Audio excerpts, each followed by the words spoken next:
Kabanata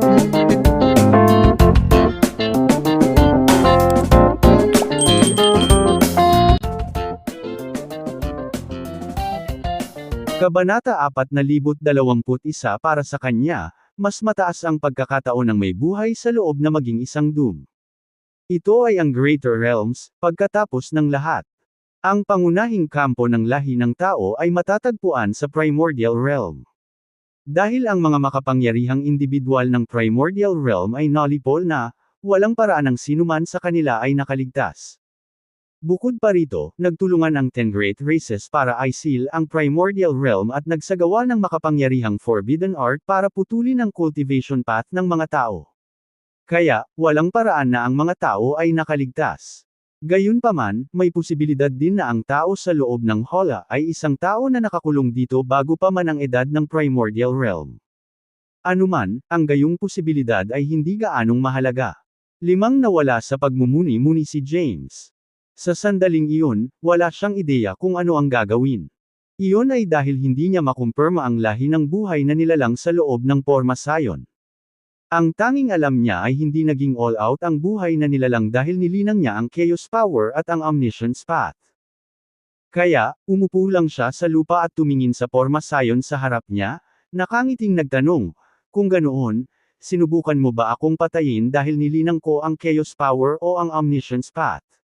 Naiintindihan mo ba ang sitwasyon mo ngayon, anak? Malamig na tanong ng boses. James said nonchalantly, anong sitwasyon? Worst comes to worst, lalabanan lang kita. Kahit na malakas ka, nakulong ka sa loob ng formation. Kahit gawin mo lahat ng meron ka, baka hindi mo ako mapatay. Alam mo ba kung anong formation ito? Sabi ng may buhay sa loob ng formation, hindi ko alam kung paano ka nakapasok, pero sigurado ako na hindi ka pinapasok dito ng mga tao sa labas. Anyway, dahil nakulong ka dito, hindi ka na makakaalis ng tuluyan. Ganun ba? Kahit na-composed ang ekspresyon ni James, natigilan siya sa kaibuturan. Oo naman. Sinabi ng buhay na nilalang, upang umalis sa lugar na ito, kailangan nating magtulungan. Magtutulungan. Sumilay ang pilyong ngisi sa mukha ni James habang sinasabing, hindi ko nga alam kung anong klaseng nilalang ka. Paano ako makikipagsanib puwersa sa iyo? Ano ang dapat kong gawin kung gulo mo ako pagkatapos kitang palabasin? Hindi ko alintana ang pagsanib puwersa. Ngunit una, kailangan mong sabihin sa akin ang higit patungkol sa iyong sarili. Wala akong pakialam na sabihin sa iyo. Ang buhay na nilalang sa loob ay walang interes na itago ang anumang katotohanan. Ang kanyang pagkakakilanlan ay hindi lihim. Alam ng Cloud Race ang tungkol sa kanya. Kung si James ay nanggaling sa labas ng mundo, tiyak na malalaman niya ang tungkol sa kanya. Tao ako, sabi ng may buhay. Imposible. Agad na tumayo si James at tinanggihan siya, the human race has been annihilated long ago. Noon, nagtulungan ang 10 Great Races para lipulin ang human race, sirain ang Primordial Realm ang pangunahing kampo ng human race, at pinutol pa ang cultivation path ng sangkatauhan. Isa kang Akmin, kaya bakit nila ililibre ang isang Akmin ng human race? Hahaha. Isang malakas na tawa ang nanggaling sa loob ng formation. Gusto nila akong patayin, pero hindi nila magawa. Bakit hindi nila kaya? Tanong ni James. Iyon ay dahil ang aking Omniscience Path ay umabot na sa tugatog ng ika-9 na yugto. Hindi masisira ang pisikal kong katawan kaya dito na lang nila ako ikukulong. Nag-set up sila ng hindi kapani-paniwalang Porma Sion at sinubukang gamitin ang kapangyarihan ng Porma Sion para mawala ang aking pisikal na katawan at kaluluwa. Gayunpaman, maraming oras na ang lumipas, at buhay pa ako. Nang marinig ito, natuwa si James. Ang tuktok ng Omniscience Path H's 9th stage. Totoo ba ito? Tao ba talaga siya? Mga tanong na bumangon sa kanyang puso. Nagdududa siya sa mga salita ng buhay na nilalang. Umupo ulit siya. Pagkatapos ng ilang pagmumuni-muni, nagtanong siya, sa aking pagkaunawa, mayroon lamang 50 Akmin sa Primordial Realm. Lahat sila ay namatay sa larangan ng digmaan, kaya paano ka naging tao? Ang nabubuhay na nilalang sa loob ng Porma Sion ay nagsabi, ako ay nakulong dito bago pa man sinalakay ng 10 dakilang lahi ang human race. Hahaha, tawa ni James. Inconsistency sa buong story mo. Dahil matagal ka nang nakulong dito at walang alam tungkol sa labas ng mundo, paano mo nalaman na ang landas ng paglilinang ng human race sa Omniscience Path ay naputol na? Tanong ni James sa kanya. Nang marinig ito, tumahimik ang buhay na nilalang. Pagkaraan ng ilang oras, sinabi niya, iyan ay dahil napag-aralan ko ang isang hindi magagapi na supernatural na kapangyarihan. Noong ako ay nakulong dito, ilang makapangyarihang figure ng 10 mahusay na lahi ang dumating dito at sinubukang alamin ang aking supernatural powers. Ganyan ko alam ang mga gawain ng human race. Kabanata 4022. Hindi mapabayaan ni James ang kanyang pagbabantay.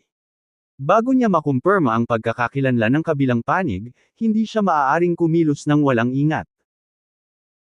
Muli siyang nagtanong, dahil sinabi mo na naabot mo na ang tugatog ng Omniscience Path, ang iyong pisikal na katawan ay hindi masisira, ang iyong pisikal na lakas ay walang kapantay, at ikaw ay nakabisado ang walang kapantay na supernatural na kapangyarihan, dapat kang maging lubhang nakakatakot. Kaya bakit ka nakulong dito? Isang buntong hininga ang nanggaling sa loob ng formation. Noong matagal na akong ipinanganak, ang human race ay hindi malakas sa pangkalahatan. Ang hitsura ko ang naging dahilan ng pag-usbong ng human race. Lumabas ako sa primordial realm at nakarating sa greater realms. Sa aking cultivation base, na siyang pinakatuktok ng Omniscience Path H's 9th stage, ang aking katanyagan ay kumalat sa malayo at malawak sa buong greater realms, at ako ay naging isa sa 10 pinakamalakas na individual dito. Walang sinuman sa kanila ang makakatalo sa akin sa 1-to-1 na labanan. Gayunpaman, dahil hindi rin sila passovers, hindi ko rin sila ganap na malipol. Noon, nahulog ako sa bitag nila. Dahil alam nilang hindi nila ako kayang lipulin, ikinulong nila ako gamit ang isang super formation. Hindi mabilang na taon na ang lumipas, at nakatulog na ako. Kung hindi dahil sa iyo, hindi na ako nagising. Nang marinig ito, sa wakas ay naunawaan ni James ang nangyari sa nakaraan. Muli siyang nagtanong, ano ang supernatural power na sinasabi mo? Bakit kahit ang mga buhay na nilalang ng 10 dakilang lahi ay gustong magkaroon ng mga ito? Isang boses ang nagmula sa formation, the Blythe Omniscience. Nang marinig ito, natigilan si James bago nagtanong, ano yun? Ano ang kinalaman nito sa Omniscience Path? Sinabi ng buhay na nilalang, ito ay isang hindi magagapi na lihim na sining ng lahi ng tao. Ang potensyal ng human race ay ang pinaka-nakakatakot sa mga lahi sa greater realms. Ang Omniscience Path ay isang cultivation path na nagpapataas ng lakas ng pisikal na katawan ng isang tao, blood energy, at marami pa. Gayunpaman, ito ay hilaw na kapangyarihan lamang ang pinag-uusapan natin. Ang Blythe Omniscience ay isang supernatural power na nakakabit sa Omniscience Path. Sa pamamagitan ng paglinang ng Omniscience Path at ang Blythe Omniscience, makakakuha ka ng nakakatakot na kapangyarihan. Kung ganoon, nagawa mo bang matutunan ito? Nga pala, saan at kanino nagmula ang Blythe Omniscience? Tanong ni James. Sa buong panahong nakakulong, ang Blythe Omniscience lang ang naiintindihan ko. Marahil dahil nabuklod ako, ang aking pag-unawa ay teorya lamang at hindi pagsasanay. So, siguro around 30-40% ang comprehension ko. Nang marinig ito, natukso si James. Nilinang niya ang Omniscience Path. Kahit na ang Omniscience Path ay nagpapataas ng lakas ng katawan ng isang tao, walang supernatural power na nauugnay dito. Sa sandaling iyon, medyo naniwala siya sa mga salita ng buhay na nilalang. Ano ang kailangan kong gawin? Tanong ni James. Tao man o hindi ang buhay na nilalang ay hindi na mahalaga sa kanya.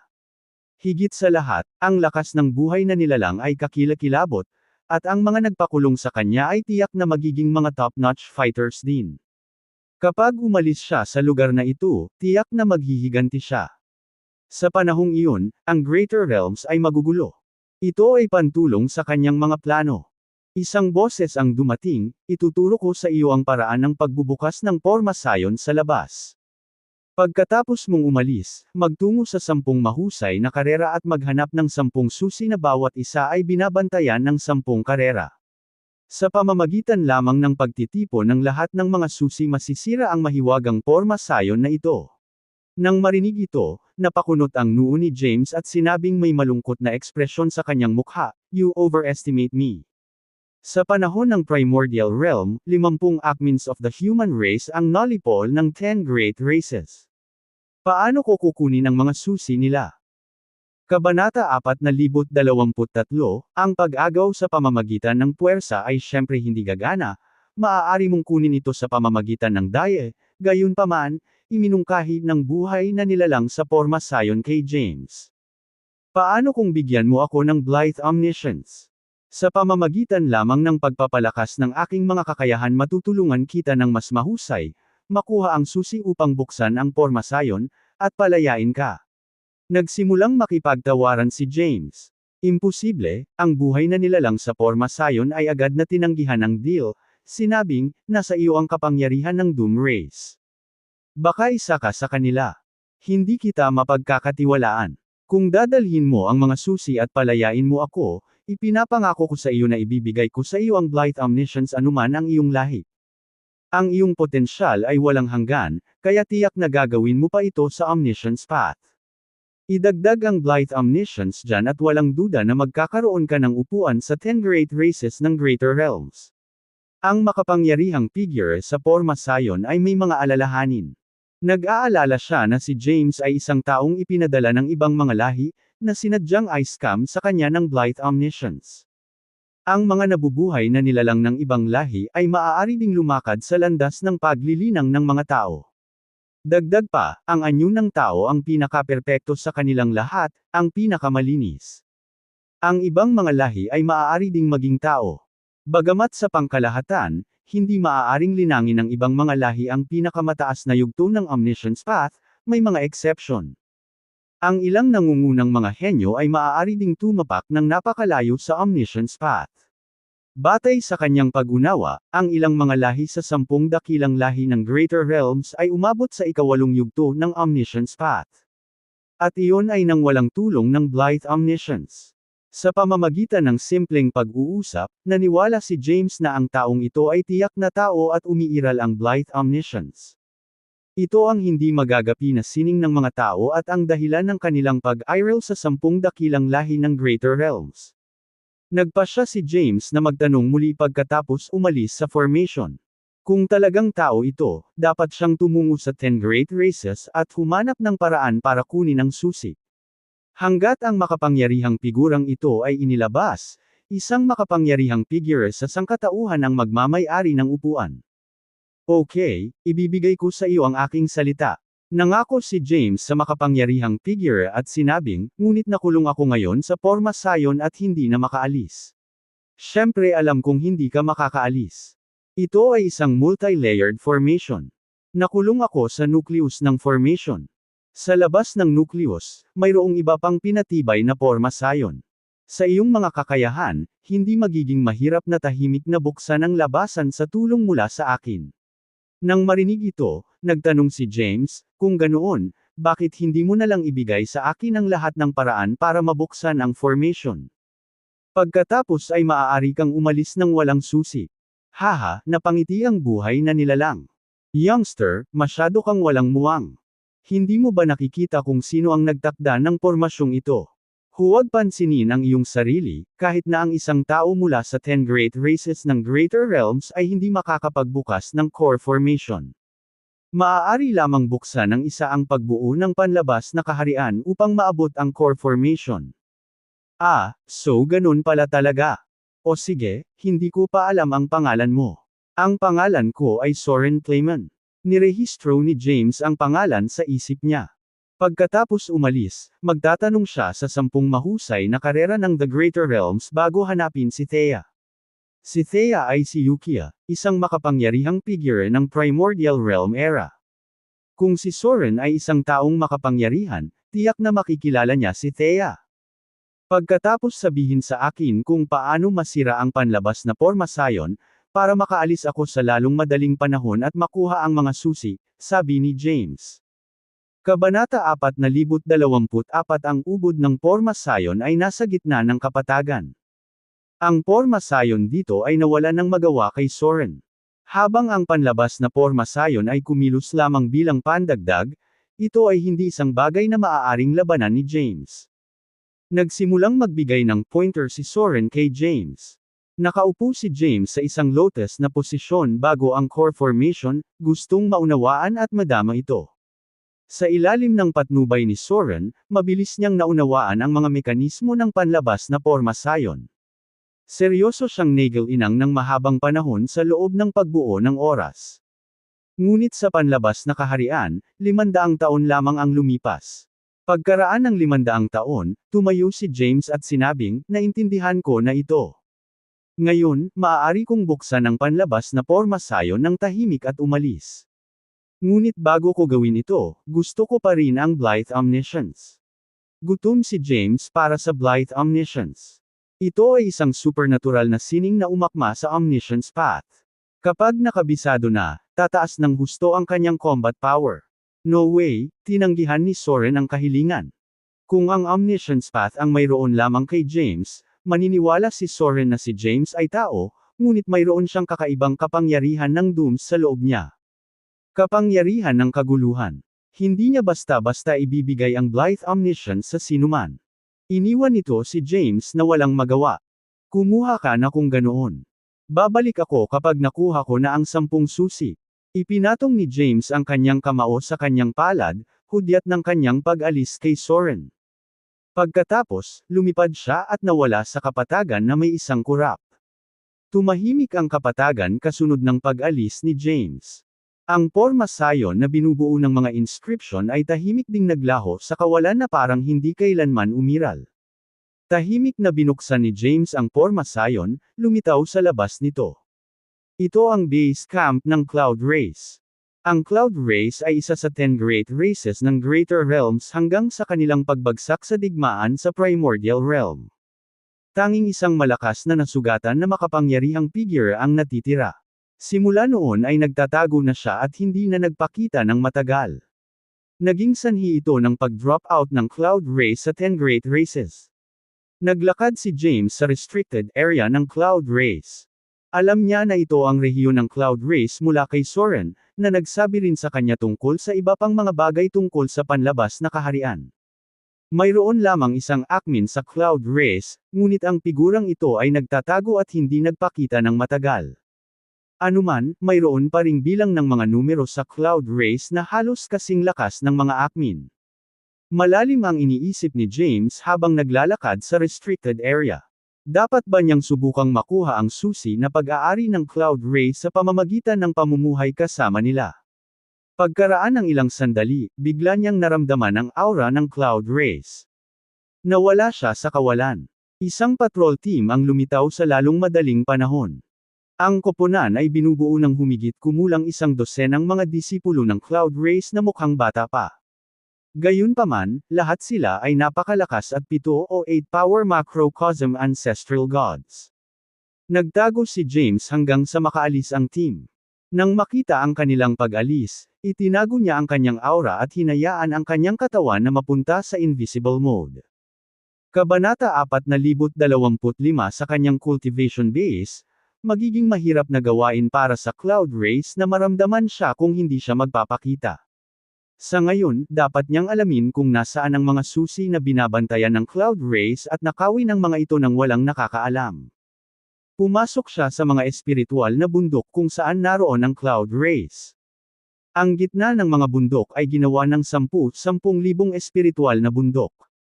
Ang bawat isa sa kanila ay napakalawak, dahil ang bawat bundok ay pinaghihiwalay ng ilang light years. Ang buong base camp ng Cloud Race ay kasing laki ng 3,000 light years. Pinakawalan ni James ang kanyang divine sense. Gayunpaman, mayroong ilang mga formation na na-set up sa loob ng cloud. Ang ilan sa mga ito ay napakasalimuot at lampas sa kanyang senses. Gamit ang kanyang kapangyarihan, maaari niyang pilitin na tumawid sa ilang mga hadlang sa formation. Gayunpaman, ito ay nanganganib na ilantad siya sa Cloud Race bago niya mahanap ang susi. Nakarating siya ng hindi nalalaman sa espiritual na bundok na malapit sa gitnang lugar.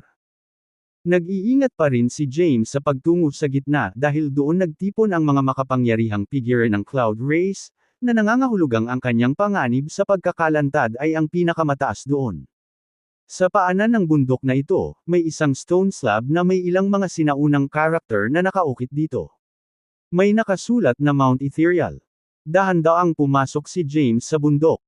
Sa kanyang paglalakbay, halos walang nagpapatrolya sa lugar. Mabilis siyang nakarating sa tuktok ng bundok, kung saan sa wakas ay nakita niya ang ilang mga alagad. Tila ang seguridad dito ay hindi kasing higpit ng sa ibang lugar. Hindi maramdaman ng mga disipulo si James dahil itinago niya ang kanyang aura at pumasok sa invisible mode. Ang mga alagad ay nagbubulungan sa kanilang sarili. Tsaka kung kailan matatapos ang digmaang ito. Kung buhay pa lang ang mga Grand Patriarch, hindi maglalakas loob ang Bog Race. Ang mga Grand Patriarch ay namatay lahat sa labanan. Isa lamang sa kanila ang nakabalik na buhay, kahit na nagtamo ng matinding pinsala. After so long, I wonder how his wound is now. Sobrang sakit nito sa leeg. Sana ay umalis na siya sa kanyang closed-door meditation sa lalong madaling panahon. Lahat sila ay mukhang nag-aalala. Mula sa pag-uusap na ito, mahihinuhan ni James na mayroong patuloy na labanan sa pagitan ng Cloud Race at ng Bog Race. Hindi nakakagulat na ang seguridad ay napakahigpit. Shush! Isang sinag ng puting liwanag ang tumagos mula sa langit patungo sa lupa. Ang liwanag ay nagkatawang tao sa isang batang babae na nakasuot ng puting damit, maliban na lamang na ang damit ay kinulayan na ngayon ng pula. Ang batang babae ay natatakpan ng mga dagwang sugat. Magulo ang kanyang buhok, at mukhang pagod na pagod. Dahil hindi mahahalata ang kanyang hitsura, hindi matukoy ni James kung siya ay isang kagandahan. Kickmaster. Pumunta ang mga alagad sa direksyon niya para tulungan siyang tumayo. Pagkatapos, dinala nila siya sa main hall. Sinundan ito ng paglitaw ng ilang makapangyarihang figure. Ang makapangyarihang mga figurang ito ay mga elder. Nang makita nila ang sugatang babae sa bulwagan, lahat sila ay may pag-aalala sa kanilang mukha. Sect leader, masyadong mabangis ang pag-atake ng Bog Race. Pagkatapos ng mahabang labanan, ang Cloud Race ay bumabagsak na parang mga langaw. Natatakot ako na hindi magtatagal bago salakayin ng Bog Race ang pasukan ng bundok. Bagamat nasugatan, nasa larangan pa rin ng digmaan ang puso ng babae. Yenta, focus ka sa paggaling mo.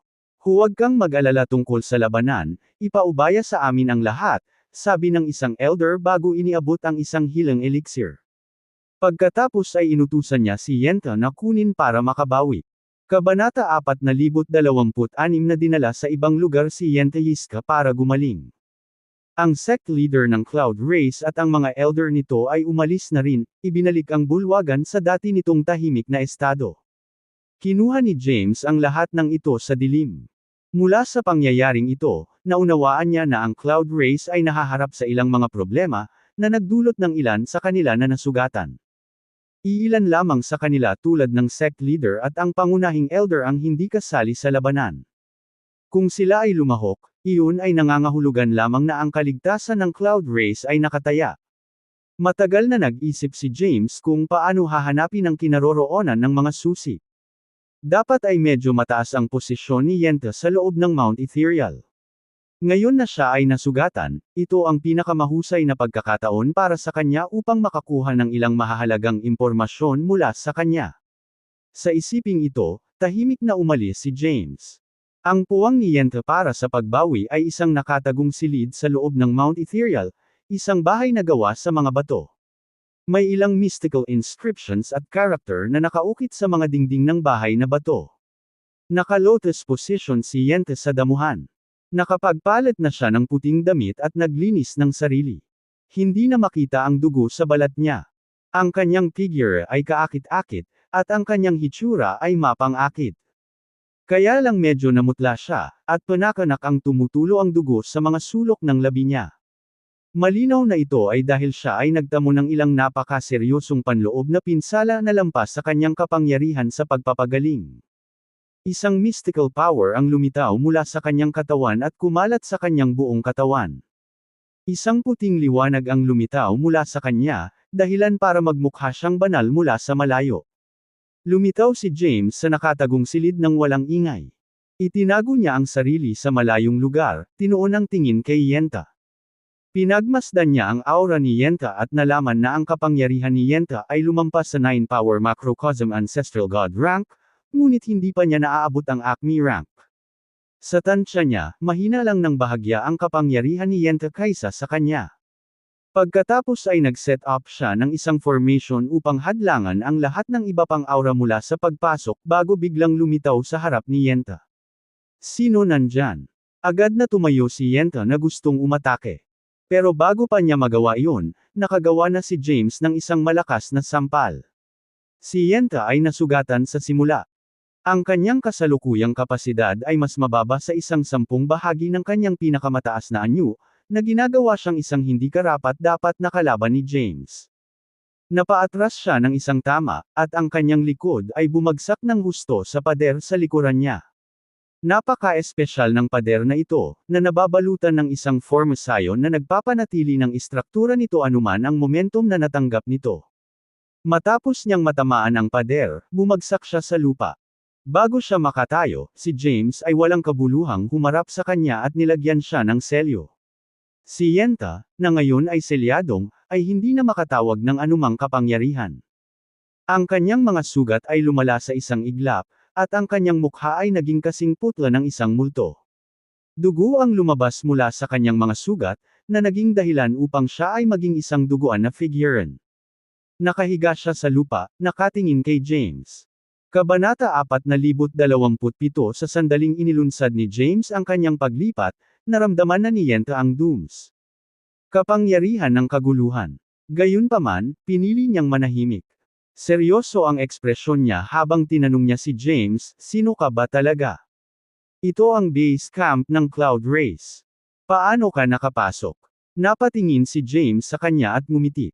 Pagkatapos, isang malakas na puwersa ang lumitaw sa kanyang palad habang itinaas niya ang kanyang kamay. Ito ang naging dahilan upang si Yenta, na nakahiga sa sahig, ay lumutang paitaas sa himpapawid at pagkatapos ay agad na bumuo ng isang lotus position sa lupa. Ramdam ni James ang mga sugat sa loob niya. Sa pamamagitan ng isang pagwagayway ng kanyang kamay, isang malakas na puwersa ng buhay ang pumasok sa kanyang katawan, pansamantalang huminto sa pagwawaldas ng kanyang buhay. Dahil ang mga pinsala ni Yenta ay mabilis na lumalala nang walang kakayahang sugpuin ang kanyang mga pinsala, kailangan ni James na gumawa ng isang bagay. Ang kanyang layunin ay hindi upang patayin siya ngunit upang makakuha ng ilang mahahalagang impormasyon. Nakakamatay ang titig ni Yenta kay James. Umupo si James sa harap niya at nakangiting tinanong siya, "Sa puntong ito, nagtataka ka siguro sino ako. Bakit ako, sa base camp ng Cloud Race? Bakit ako nandito sa harap mo? Bakit naman?" Malamig na tanong ni Yenta. Inayos ni James ang kanyang ngiti at sinabing, "Pansamantala kong itinigil ang paglala ng iyong mga pinsala, ngunit may limitasyon sa oras kung ano ang magagawa ko. Kaya sa loob ng panahong ito, dapat mong sagutin ang anumang itatanong ko. Kung lalampas sa takdang oras, lalala ang iyong mga pinsala. Sa oras na iyon, kahit nabuksan ko ang selyo, mahirap para sa akin na sabihin kung maaari kang manatiling buhay. Magtanong ka," sabi ni Yenta. Ang sagot nito ay naging dahilan ng bahagyang pagkagulat ni James. Naisip niya na mas mahirap kaysa doon na mag-open up kay Yenta. Matapos makabawi mula sa kanyang sorpresa, nagtanong siya, "Ano ang nangyayari sa pagitan ng Cloud Race at ng Bog Race?" "Walang gaano," napailing si Yenta. "Kung gayon, bakit naglunsad ng opens iba ang Bog Race laban sa Cloud Race?" Iyon ay dahil ang Cloud Race ay dating 10 Great Races ng Greater Realms. Kahit na hindi na ito ang kaso ngayon, ang Cloud Race ay isa pa rin sa mga nangungunang karera. Nangangahulugan ito na magiging stepping stone tayo para sa ibang lahi. Hanggat kaya nila tayong talunin, sila rin ay magiging isang makapangyarihang lahi. Inatake kami ng Bog Race dahil isang makapangyarihang figure ang ipinanganak sa kanila. Sabik silang makakuha ng lugar sa loob ng Greater Realms. Sa harapang ito, tila walang gaanong itinatago si Yenta. Pero habang nagsasalita siya, pinagmamasdan din niya si James. Noong sinalakay ang Cloud Race at nagpadala ng kanilang mga messenger para humingi ng tulong mula sa ibang mga lahi, walang tumugon o nagpaabot ng tulong. Ngayon na ang isang tao mula sa lahi ng Dooms ay narito, wala silang magagawang mabuti. Naiintindihan naman ni James ang sinabi ni Yenta. Bagamat bumagsak ang Cloud Race, isa sila dati sa 10 Great Races. Ang pagharap sa kanila ay isang shortcut sa pagkuha ng pagkilala at kaluwalhatian. Sino ang mga makapangyarihang tao sa Cloud Race? Muling tanong ni James. Pagsulyap kay James, sinabi niya, may isang elder na isang Akmin. Ngunit nagtamo siya ng pinsala mula sa pakikipaglaban sa mga tao. Pagkabalik niya, nagtago siya para magpagaling, ngunit walang nakakaalam kung saan. Bukod sa kanya, nandyan ang dakilang Elder Wannabe Iska. Siya ay nasa quasi-acme rank. Nalampasan na niya ang threshold ng 9-power macrocosm ancestral god rank, ngunit hindi pa rin umaakyat sa acme rank. Walang itinago si Yenta sa tanong ni James. Pagkatapos ng Great Elder, mayroon tayong sect leader, na nasa quasi-acme rank din. Mayroon pa ring ilang pagkakaiba sa pagitan ng kapasidad ng sect leader at ng Great Elder. Mayroong humigit kumulang 20 quasi-acme rankers sa ating lahi. Natigilan si James sa narinig. Nang makita ang baluktot na ekspresyon ni James, napabuntong hininga si Yenta habang sinabing, 20 or so figures who are quasi-acme rank doesn't mean anything if they have yet to step into the acme rank. Naglakas loob ang Bug Race na salakayin tayo dahil mayroon na silang makapangyarihang figure na isang Akmin. Habang nagsasalita siya, tinitigan niya si James. Bilang bahagi ng Doom Race, alam ng iyong mga tao ang tungkol sa kakayahan ng ating lahi. Kailangan bang magpadala ng alagad dito para lang tingnan tayo?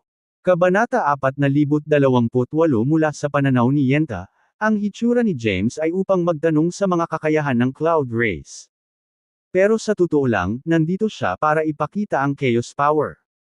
Alam niya na ang isang makapangyarihang figure ng Cloud Race ay makikilala ang Chaos Power, kaya narito siya upang pumasa bilang isang Doom. Nandito ka para sa susi. Napatingin si Yenta kay James.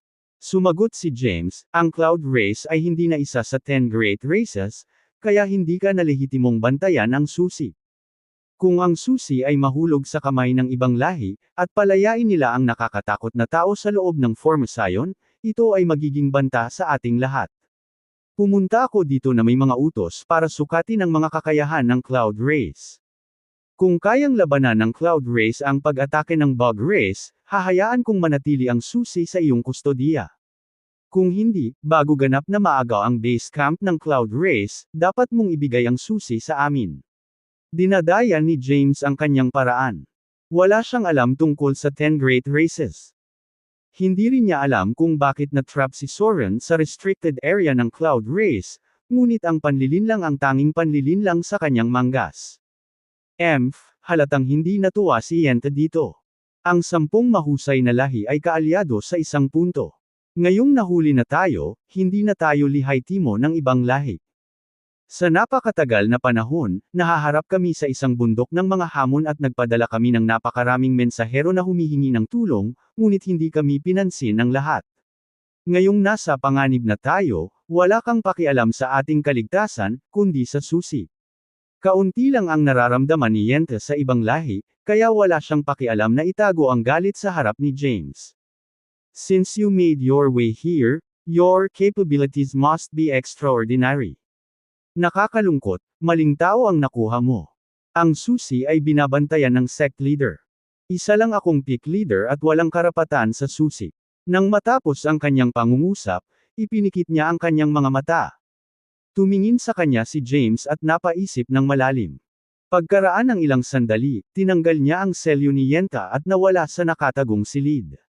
Bumagsak si Yenta sa lupa sa kanyang ulo, na sinundan ng pagdura ng dugo. Agad siyang umupo, pagkatapos ay ipinatawag niya ang kanyang lakas upang sugpuin ang kanyang panloob na mga pinsala. Umalis si James na may bagong plano. Gagawin niya ang kanyang sarili bilang isang Doom at hihilingin ang mga susi mula sa sect leader. Kahit na ang planong ito ay lubhang mapanganib, wala siyang ibang alternatibo.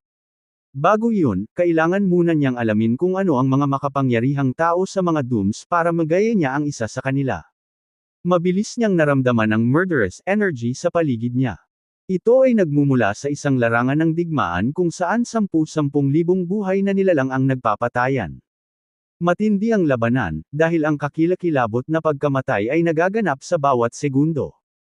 Alam ni James na dito naglalaban ang Bug Race at Cloud Race. Sa isang acme na kabilang sa Bug Race, tiyak na matatalo ang Cloud Race sa labanan. Gayunpaman, pansamantalang hindi ito pinansin ni James at umalis sa lugar. Naglakad siya papunta sa Cloud Realm at nakarating sa isa sa mga mataong lungsod upang magtanong tungkol sa impormasyon. Ang Dooms ay isa sa 10 dakilang lahi at may hawak na napakataas na posisyon sa kanila.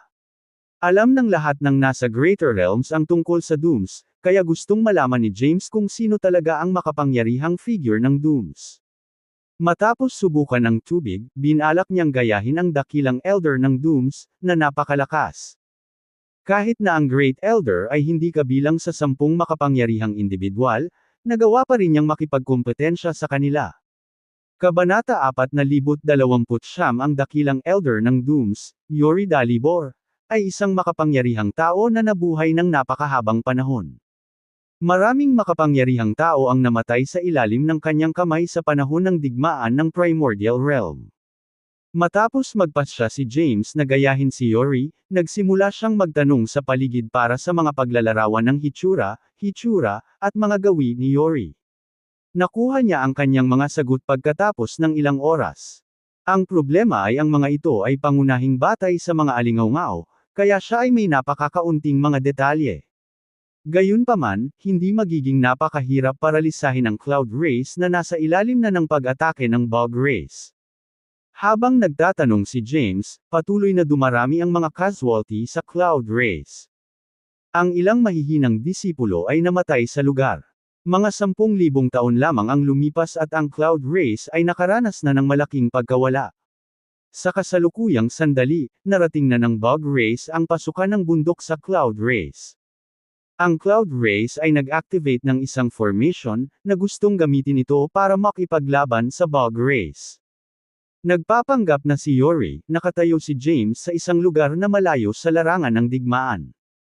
Nagpalit na siya ng kulay abong robe at kinulayan ang kanyang buhok at balat na berde, na naging dahilan upang magmukha siyang napaka-freakish.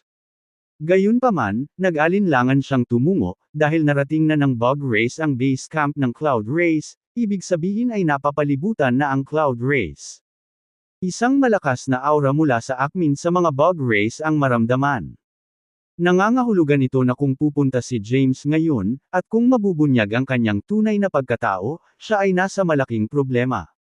Ang pagtakas ay hindi isang problema dahil sa kanyang mga kakayahan. Ang magiging lubhang mahirap ay ang pagkuha ng susi sa hinaharap. Nag-isip ng malalim si James. Nagpasya siyang makipagsapalaran. Kung nabigo siya, kailangan na lang niyang tumakas at maghanap ng isa pang pagkakataon upang makuha ang susi. "Stop!" sigaw ni James habang lumilipad pasulong. Ang kanyang sigaw ay naglalaman ng isang napakalaking nakakatakot na chaos power na nagdulot ng panginginig sa gulugod ng hukbo ng Bug Race.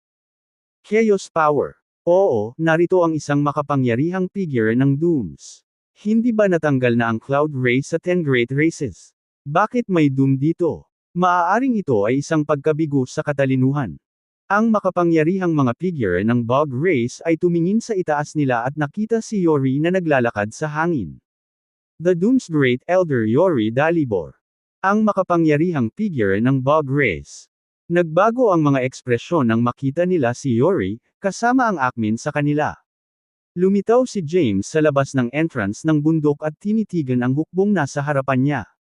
Hindi siya gaanong nagsalita bagkus ay lumingon lamang siya sa Cloud Race.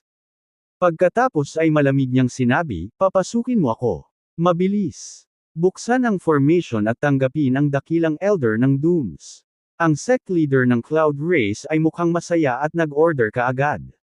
Isang maliit na pagbubukas ang naganap sa formation, pinapasok si Yori. Sa sandaling siya ay tumuntong sa formasayon, muli itong nagsara. Sa labas, isang makapangyarihang figure ng Bug Race ang nagtanong, "Leader, ano ang gagawin natin ngayon?"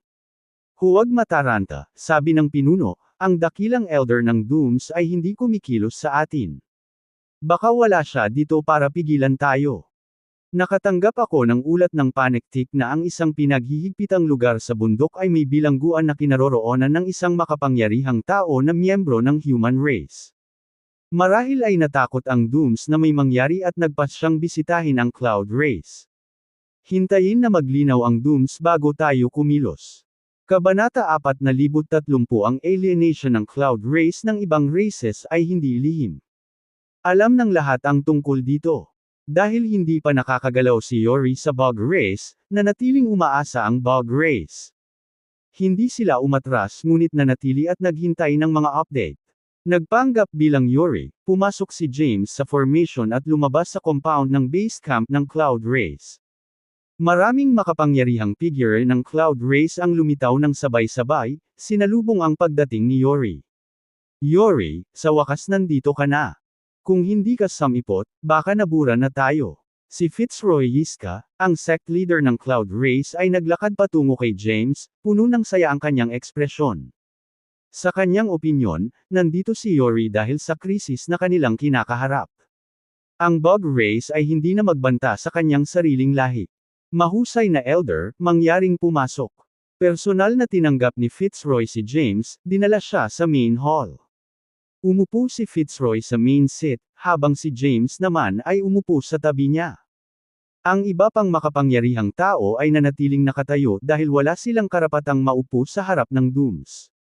Sinulyapan ni James si Fitzroy at hinaplos ang kanyang balbas. Mahinahon niyang sinabi, "Fitzroy, dapat alam mo kung bakit ako nandito." Nandito si James dahil sa susi. Ngunit hindi niya ibinunyag mula pa noong una at hinayaan lamang na malaman iyon ng Cloud Race. Kung tama ang hula nila, ililigtas niya ang sarili sa awkwardness. Kung hindi, kailangan lang niyang maging malinis sa lahat. Bahagyang natigilan si Fitzroy at nagtanong, "Hindi ba pumunta ka rito dahil natanggap mo ang aming paghingi ng tulong?"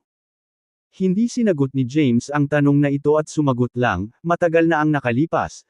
Noong ang Cloud Race ay bahagi ng 10 Great Races, tinatakan mo ang taong Soren." Dahil sa kakaibang heograpiya ng Cloud Race, nakapagtayo ng formation sa nakatagong lugar ng compound. Si Soren ay nakulong doon magpakailanman, at ang 10 susi na maaaring magbukas ng formation ay binabantayan ng 10 karera ayon sa pagkakabanggit. Nilibot ni James ang buong silid, pinagmamasdan ng mga ekspresyon ng makapangyarihang mga figures sa harap niya. Sinusubukan niyang suriin ang kanilang mga iniisip sa pamamagitan ng kanilang mga ekspresyon. Ang mga figure na ito ay mukhang solemn na. Patuloy ni James, ang Cloud Race ngayon ay hindi na bahagi ng 10 Great Races. Ngayon, kahit na ang isang lahi tulad ng Bog Race ay maaaring manggulo sa iyo. Hindi naligtas para sa susi na manatili dito.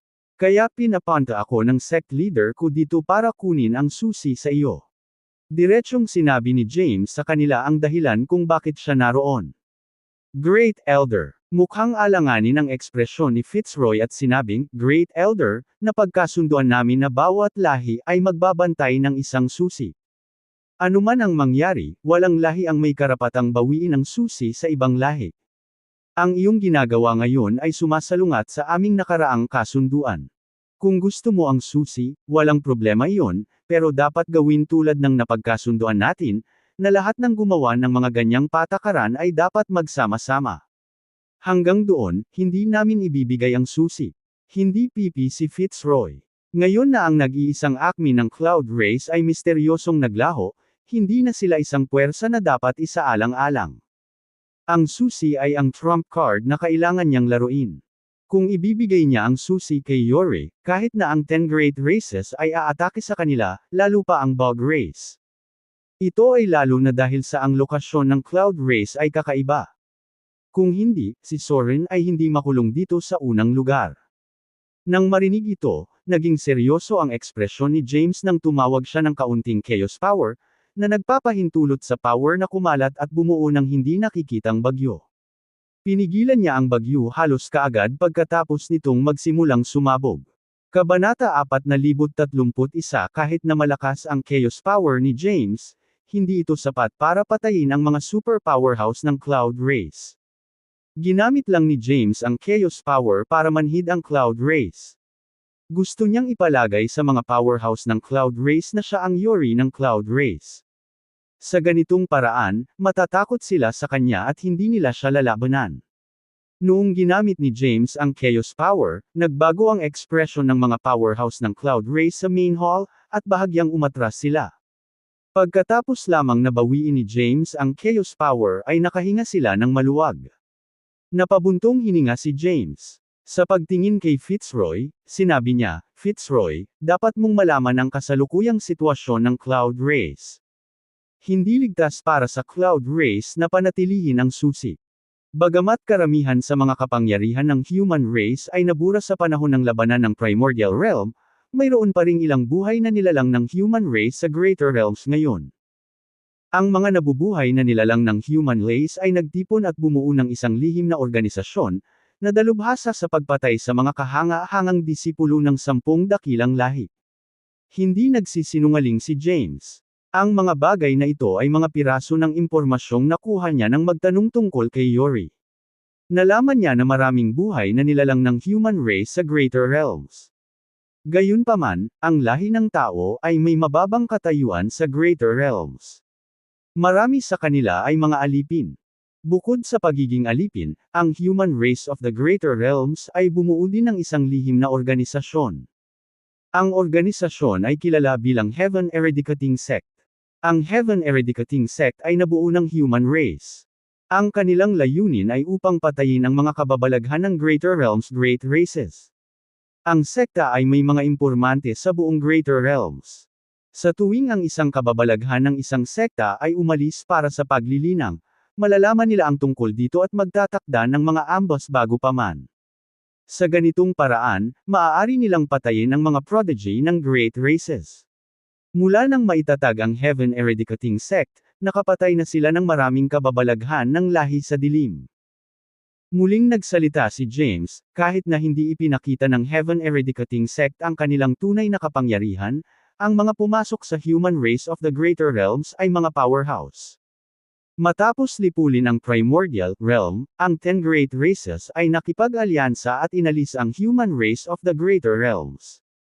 Gayunpaman, ang ilang mga powerhouse ng human race ay nadulas sa lambat. Magagarantiya mo ba na ang Heaven Eradicating Sect ay lilito sa Cloud Race at ang susi ay hindi kukunin? Dapat alam mo ang kahalagahan ng bagay na ito. Ang pagbibigay ng susi ay para sa ikabubuti ng Cloud Race. Sinimulan silang linlangan ni James. Ginamit niya ang impormasyong nakuha niya para linlangan ang Cloud Race. Nang marinig ang mga salita ni James, ang sect leader of the Heaven Eradicating Sect ay hindi umimik. Seryoso ang ekspresyon ng mukha niya. Pagkaraan ng ilang sandali, sinabi niya, "Pakiusap, bigyan mo ako ng oras. Kailangan nating pag-usapan ito." Gumawa si James ng, "Sige," gesture. "Ipadala mo si Mr. Yori to rest," sigaw ni Fitzroy. Biglang pumasok ang ilang magagandang babae at lumabas ng main hall kasama si James, na gumaganap bilang Yori. Pagkaalis niya, maraming powerhouse ng Cloud Race sa main hall ang nagpahayag ng kanilang galit. "Gaano kasama? Pinagsasamantalahan niya tayo dahil hindi alam ang kinaroroonan ng ating Grand Patriarch. Hindi ako makapaniwala na gusto niya ang susi natin. Sect leader, hindi mo maibibigay ang susi. Kung ibibigay mo ang susi, wala na tayong trump card. Sa panahong iyon, wala nang pakialam ang 10 dakilang sekta sa ating buhay. Tama na yan. Mangyaring pag-isipang mabuti." Maraming matatanda ang nagbigay ng kanilang payo. Nakaupo sa pangunahing upuan, tila tumanda si Fitzroy sa sandaling ito. Nang makita ang mga matatanda sa pangunahing bulwagan, napabuntong hininga siya ng walang magawa. "Ngayon, hindi man lang tayo mananalo laban sa Bog Race, kaya paano tayo makakalaban ni Yori?" Pagkatapos niyang sabihin iyon, tumahimik ang mga matatandang naroroon. Saglit na nag-isip si Fitzroy bago sinabing, "Base sa kakayahan natin, hindi natin kayang panatilihin ang susi. Maaaring ibigay ang susi, ngunit hindi mabubura ang Cloud Race. Ngayon, sa Cloud Race, si Yenta ang may pinakamalaking potensyal. Hindi pa siya nakapasok sa Acme rank dahil wala siyang sapat na improvement. Kung bibigyan natin siya ng oras, siguradong makapasok siya sa Acme rank." Ayon sa plano ko, pagkatapos nating ibigay ang susi at hayaan ang Doom Race na alisin ang Bug Race, tatatakan ko ang bundok at kikita ako ng ilang oras para kay Yenta. Kung makapasok siya sa Acme rank, tataas ulit ang lahi natin. Posible pa nga na maibalik natin ang pangalan ng 10 Great Races. Kabanata 4032. Ang karaniwang kakayahan ng Cloud Race ay hindi mahina.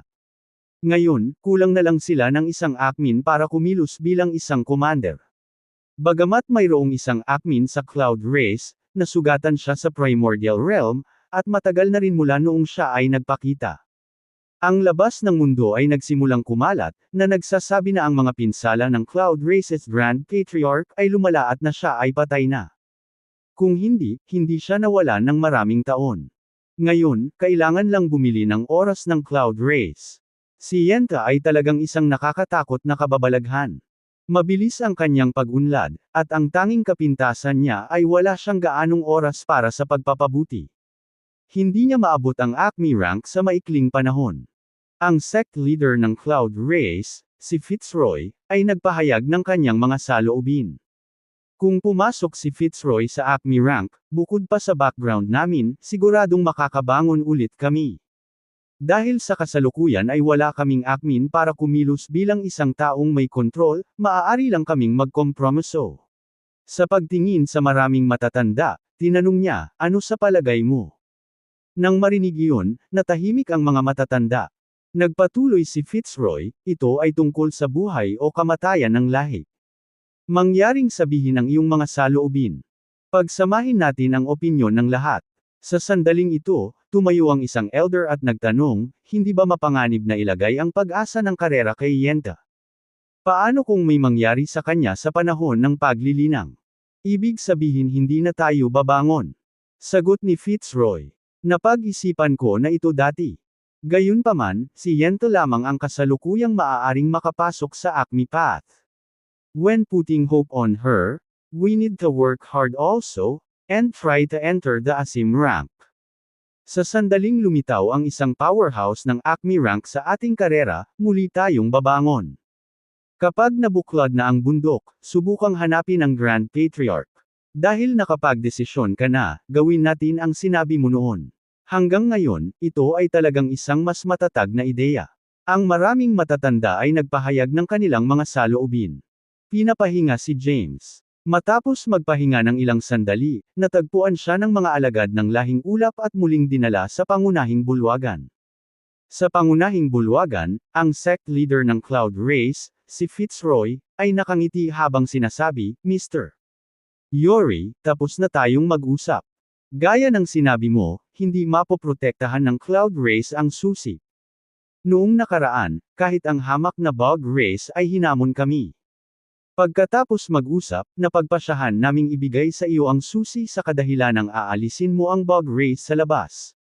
Napakunot ang noo ni James nang marinig iyon. Paano niya dapat alisin ang Bug Race? Kung siya ang tunay na elder ng Doom Race, hindi siya matatakot sa isang Bug Race lamang. Gayunpaman, siya ay isang pekeng. Kung ang Bug Race ay ayaw umatras at determinadong ibagsak ang Cloud Race, siya ay magiging walang magawa. Ngayon, maaari na lang niyang tayaan na ang Bug Race ay natatakot sa Doom Race. Agad naman siyang sumagot, oo naman. Walang problema. Bigyan mo ako ng susi. Pagkatapos mong ibigay sa akin ang susi, buburahin ko ang hukbo ng Bug Race. Ayon sa kanyang pag-iisip, hindi mahalaga kung matatakot man o hindi ang Bug Race sa kanya. Ang susi lang ang gusto niya. Kung nakuha niya ang susi at ang Bug Race ay tumangging makinig sa kanya, maaari lang siyang tumakas. Batay sa kanyang kakayahan, madali para sa kanya ang pagtakas. Sige, hindi siya pinagdudahan ni Fitzroy. Ang kapangyarihan ng Doom Race ay walang kapantay.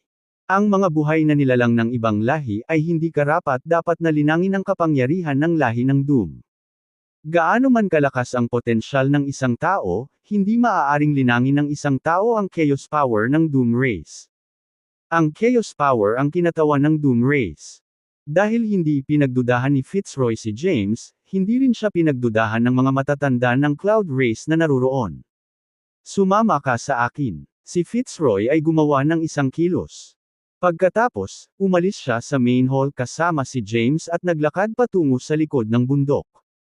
Sa likod ng bundok, mayroong isang malayang tore. Matangkad ang tore at napapaligiran ng mga mahiwagang pormasayon. Malakas ang kapangyarihan ng mga pormasayon.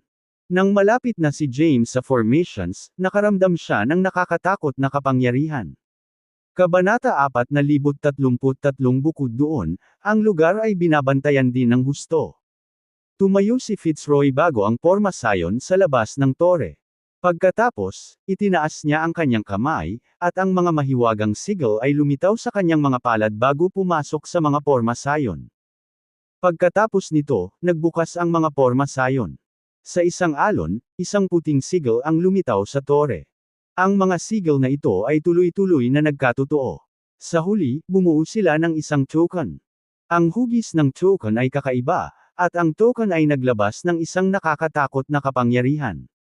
Sa pagtingin sa token sa kanyang kamay, tinitigan ito ni Fitzroy saglit, puno ng pag-aatubili. Pagkatapos, tumalikod siya at ibinigay ang token kay James, na nagpapanggap na si Yori. Mr. Yori, sayo na ang susi. Kinuha ito ni James at nagkunwaring tumingin dito, hindi pa niya nakita ang susi, kaya hindi niya alam kung ano ang hitsura ng susi na nagbukas ng mga pormasayon. Naramdaman na lang niya kung gaano kataka-taka ang susi at ang malakas na kapangyarihang nakapaloob dito. Hindi ito dapat peke. Bahagya siyang tumango at iniligpit iyon. Ngayon, nasa labas na ang hukbo ng bog race. Ipaubaya ko sa iyo ang bagay na ito. Kasabay nito, kailangan mong ipahayag na ang Cloud Race ay nasa ilalim ng proteksyon ng Dooms mula ngayon, sabi ni Fitzroy. Oo naman. Bahagyang tumango si James at sinabing, masyadong kasali ang Cloud Race. Paano mapapanood ng 10 Great Races ang pagkamatay ng Cloud Race? Sa mga salitang iyon, panatag si Fitzroy. Hanggat hindi umatake ang 10 Great Race sa Cloud Race at binibigyan ng oras ang Cloud Race, siguradong makakabangon muli ang Cloud Race. Pakituloy mo. Magalang, gumawa ng kilos si Fitzroy. Samantala, lumingon si James at tumingin sa labas ng entrance. Nang makita ang hukbo ng bog race sa labas, nakaramdam siya ng takot. Umaasa siyang ang bog race ay natatakot sa Doom Race at ang Elder ng Doom Race. Kung hindi yun pinansin ng bog race at matyaga sa pagbagsak sa Cloud Race, wala siyang magagawa kundi tumakas. Paghakbang pasulong, naglakad siya patungo sa pasukan. Pagkatapos, ang kanyang katawan ay kumislap at lumitaw sa kalangitan sa labas ng pasukan ng Cloud Race. Napatingin siya sa hukbo ng bog race sa ibaba niya. Lahat, mangyaring makinig sa akin, wika ni James, ang kanyang boses ay malakas at malinaw. Ang Cloud Race ay dating isa sa 10 Great Races ng Greater Realms. Dapat mong malaman na maraming walang katulad na human race powerhouses ang nasa restricted area ng likod ng bundok ng Cloud Race. Walang maaaring mangyari sa Cloud Race. Kaya please umalis ka na. Nang marinig iyon ng mga powerhouse ng bog race, agad na nagdilim ang kanilang mga ekspresyon. Upang ibagsak ang Cloud Race, ipinadala nila ang kanilang buong hukbo at naglagay ng maraming pagsisikap. Gumamit din sila ng isang malaking halaga ng mga materyales. Para sa labanang ito, nagsikap ang bog race. Kung hindi nila mapabagsak ang Cloud Race, magdurusa sila sa matinding pagkatalo. Mr. Yori, malakas na boses ang nagsalita. Pagkatapos, isang buhay na nilalang ang lumitaw sa himpapawid. Siya ay may buntot ng surot ngunit may pangitaas na katawan ng isang tao. Nang makita si James, na gumaganap bilang Yori, nanumpa siya, nangangako ako na ibababa ko lang ang Cloud Race at hindi hihipuin ang mga seal ng formations. Kapag kinuha na namin ang Cloud Race, gagawin namin ang aming makakaya para protektahan ang mga formations at matiyak na walang mangyayaring mali. Nang marinig iyon ni James ay nagdilim ang kanyang ekspresyon. Bakit hindi mo maintindihan ang mga salita ko? Madilim ang kanyang ekspresyon nang lumitaw ang Chaos Power sa katawan na ito. Ang Chaos Power ay parang tubig, nilamon ang bog race. Sa sandaling lumitaw ang kapangyarihan, nagbago ang ekspresyon ng mga kapangyarihan ng bog race. Agad, lahat sila ay lumuhad sa gitna ng hangin. Mapagpakumbaba, sinabi nila, hindi kami nang ahas na labanan ka. Mangyaring bigyan kami ng pagkakataon. Atras tayo kaagad. Pagkatapos lamang ng pagdinig ay binawi ni James ang Chaos Power. Naisip niya, talagang kapaki-pakinabang ang Chaos Power. Kabanata 4034. Upang maging eksakto, ang Chaos Power ay kapaki-pakinabang, ngunit ang katayuan ng Yori ay. Bilang Elder ng Doom Race, si Yori ay may mataas na prestihiyo sa Greater Realms. Kaya, ang Bug Race ay hindi nang ahas na saktan siya. Ang pagkakasala sa kanya ay katumbas ng pagkakasala sa Dooms. Kung nagalit ang Dooms, ang Bug Race ay madaling mapapawi. Gayunpaman, nagtagumpay si James sa pag-arte bilang Yori dahil sa Chaos Power. Ang kanyang Chaos Power ay hindi mahina. Ito ay makapangyarihan. Kahit na hindi pa niya naabot ang Acme rank, nalampasan niya ang 9-power Macrocosm Ancestral God rank. Sa sobrang lakas ng Chaos Power at sa kanyang pagkakakilanlan, walang buhay na pinaghihinalaan siya. Scram, nagdilim ang ekspresyon ni James habang malamig na sinabi niya, sa loob ng 10 epoch, hindi maaaring lumitaw ang Bug Race sa teritoryo ng Cloud Race. Pagkatapos ng 10 epoch, maaari mong gawin ang anumang gusto mo. Oo, ang powerhouse ng Bug Race ay natakot. Sabay-sabay, nag-utos siya, umalis. Sa utos, umalis ang hukbo ng Bug Race. Samantala, mabigat ang ekspresyon ni Fitzroy. Masyadong maikli ang 10 epochs.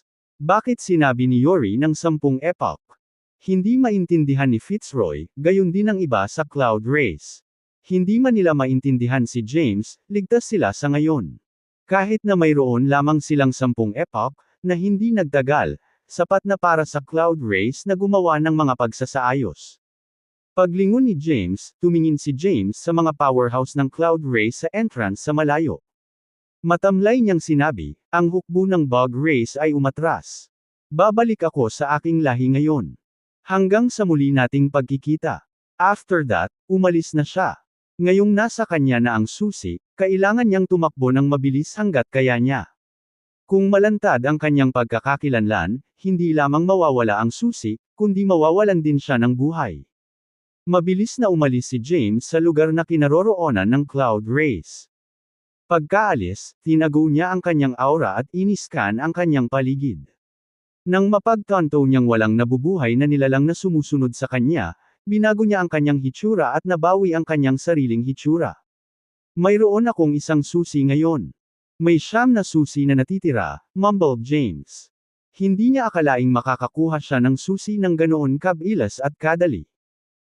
Pumunta siya sa Greater Realms para magdulot ng gulo sa Greater Realms sa pamamagitan ng paggamit ng sarili niyang pagkakakilanlan pagkatapos gamitin ang Chaos Power niya para makapasok sa Doom Race at maging powerhouse ng Doom Race.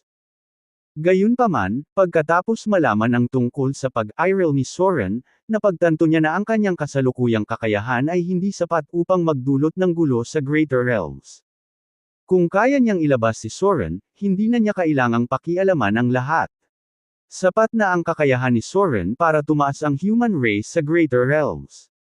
Gayunpaman, ang pagkuha ng 10 susi ay mas mahirap kaysa magdulot ng kaguluhan sa Greater Realms.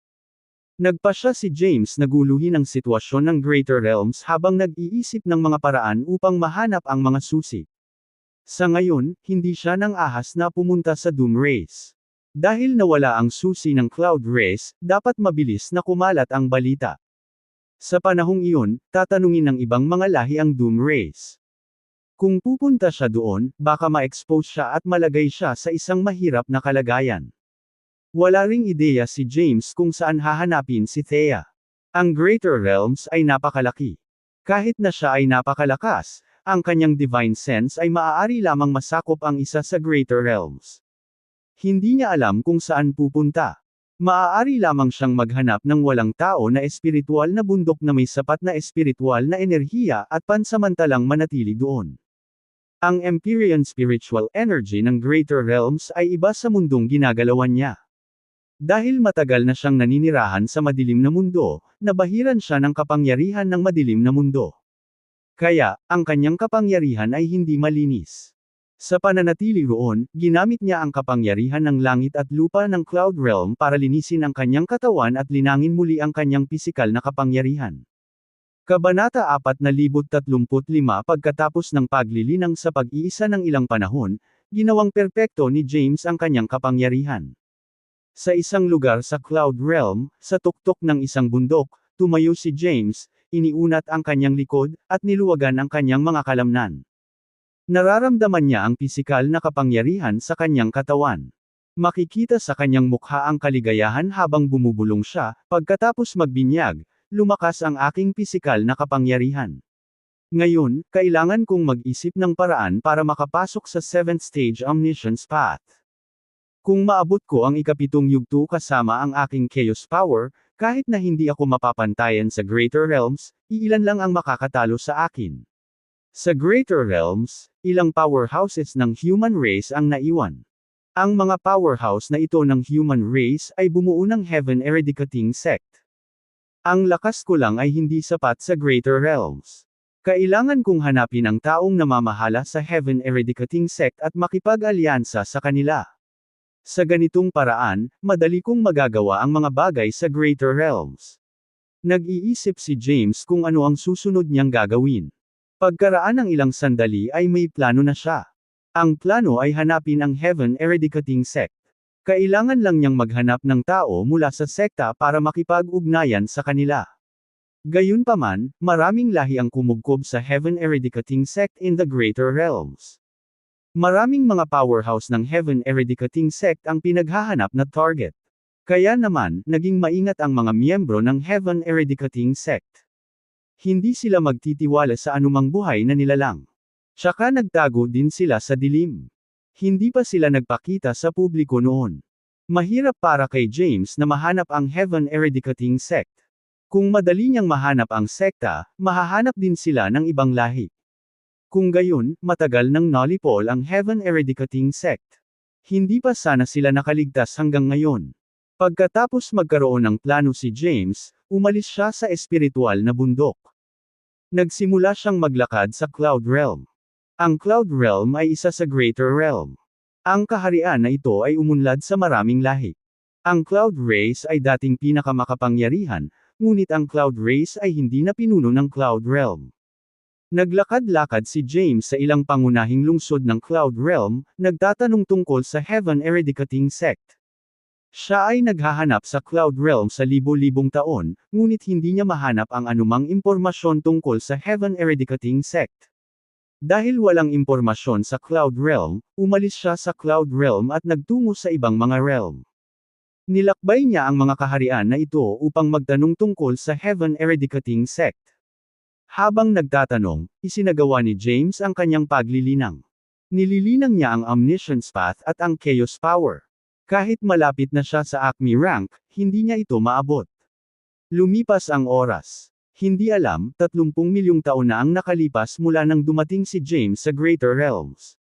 Sa panahong iyon, naglakbay siya sa maraming lugar. Makalipas ang 30 milyong taon, nakarating siya sa isang lugar na pinangalanang Soul Realm. Ang Soul Realm ay isa sa 10 Great Realms of the Greater Realms. Sa larangang ito, mayroong isang makapangyarihang lahi, ang lahing kaluluwa. Ang Soul Race ay isa sa 10 Great Races. Isa rin sila sa mga lahi na nagpawi sa human race. Ang kakayahan ng Soul Race ay hindi isang bagay na maihahambing ng Cloud Race. Ayon sa kumakalat na balita sa labas ng mundo ngayon, hindi bababa sa 10 acme ng nasa Soul Race. Bilang karagdagan, ang mga iyon ay ang mga kilala sa mundo. Walang nakakaalam kung gaano karaming mga powerhouse ang nagtago sa dilim. Nang dumating si James sa Soul Realm, itinago niya ang kanyang aura at kaluluwa. Ngayon, walang makapagsasabing tao siya. Sa Hopeless City of the Soul Realm, isang lalaking nakaitim na damit ang naglalakad sa kalsada sa labas ng lungsod. Ang lalaki ay si James. Pagdating ni James sa pasukan ng lungsod, nakita niya ang isang abiso sa pasukan, at maraming buhay na nilalang ang nagtipon doon. Ito ay isang warrant na ipinadala ng Soul Race. Kani-kanina lang, isang prodigy ng Soul Race ang lumabas para sa cultivation at pinuntirya ng Heaven Eradicating Sect. Pinatay siya ng Heaven Eradicating Sect, na ikinagalit ng Soul Race. Ngayon, nagpadala ang Soul Race ng mga patrol para mag-imbestiga. Kung natagpuan ang Heaven Eradicating Sect, sabay-sabay silang papatayin. Sa pasukan ng lungsod, ang mga buhay na nilalang ay nagtipon at nag-usap. Nang marinig ang kanilang usapan, naging interesado si James. Matapos ang milyon-milyong taon, sa wakas ay nakakuha siya ng impormasyon tungkol sa langit. Pagpuksa sa sekta. Kabanata 4036. Sa sandaling dumating si James sa pasukan ng lungsod, nakita niya ang maraming buhay na nilalang na natipon doon. Nagkaroon sila ng diskusyon. Nalaman din ni James ang sitwasyon. Ito pala ay pinatay ng Heaven Eradicating Sect ang prodigy ng Soul Race na lumabas para sa cultivation, na ikinagalit ng Soul Race. Kaya, ang lahi ng kaluluwa ay gustong habulin ang mga tao ng Heaven Eradicating Sect na pumatay sa prodigy. Naglakad si James papunta sa entrance ng lungsod. Ilang mga paunawa ang nakadikit sa dingding. May portrait ng isang tao. Ang tao sa portrait ay isang binata. Mukha siyang magaspang na may intensyong pumatay. Nalaman ni James na ang tao ay si Bruce Jensen. Si Bruce ay isang buhay na nilalang ng human race. Isa siya sa mga pinuno ng Heaven Eradicating Sect at malakas. Naabot na rin niya ang tuktok ng 9th Power Macrocosm Ancestral Rank, isang hakbang lamang ang layo mula sa Acme Rank. Sa hindi mabilang na mga taon, naglakbay siya sa dilim at pinatay ang maraming kababalaghan ng mga dakilang lahi. Sa mga lahi, maraming mga batang kababalaghan ang napatay niya. Siya ang pangunahing target ng maraming magagaling na karera. On the notice, si Bruce lang ang pinaghahanap. Nangako rin ang Soul Race na magbibigay ng malaking pabuya sa sinumang magbigay ng impormasyon kapag nakumpirma na ito. Ang notice board ay mayroon lamang itong mga piraso ng impormasyon. Kung kailan at saan pinatay ni Bruce ang prodigy ng Soul Race, hindi ito nakasulat sa notice. Sa pagtingin sa abiso, si James ay nahulog sa malalim na pag-iisip. Isa itong pagkakataon para maabot niya ang Heaven Eradicating Sect. Gayunpaman, kailangan niyang malaman kung kailan at saan pinatay ni Bruce ang prodigy ng Soul Race. Kung hahanapin niya ang paligid, baka makakuha siya ng ilang mga pahiwatig, kaya pumasok siya sa lungsod. Masigla ang Hopeless City. Ang lugar ay isa sa mga makapangyarihang lungsod ng Soul Realm. Karamihan sa mga buhay na nilalang sa lungsod ay bahagi ng Soul Race, ngunit mayroon ding iba pang mga lahi. Sa katunayan, mayroon ding human race. Gayunpaman, ang katayuan ng human race sa Greater Realm ay mababa, at hindi sila makapangyarihan. Kaya, sila ay inapi. Ang katayuan ng human race sa Greater Realms ay katumbas ng isang daga noong ika-21 siglo ng Earth. Nakatago lang sila sa dilim. Sa Hopeless City, nagsimulang magtanong si James. Nalaman niya na pinatay ni Bruce ang isang core prodigy disciple ng Soul Race na nagngangalang Saturio Hadaikios. Siya ay may mataas na katayuan sa Soul Race at naging bahagi ng royal family ng Soul Race. Ang lolo ni Saturio ay isang elder ng Soul Race, isang pangunahing elder noon. Siya ay makapangyarihan at isang admin. Kahit sa Greater Realms, may karapatan siyang magsalita. Nang malaman ng lolo ni Saturio na si Tobias Hadaikios na ang kanyang apo ay pinatay ng Heaven Eradicating Sect, agad siyang napuno ng galit. Nagpadala siya ng maraming powerhouses ng Soul Race para patayin ang Heaven Eradicating Sect within the Greater Realms. Sa loob ng libo-libong taon, ito ang unang pagkakataon na ang isang bahagi ng Heaven Eradicating Sect ay tinanggal.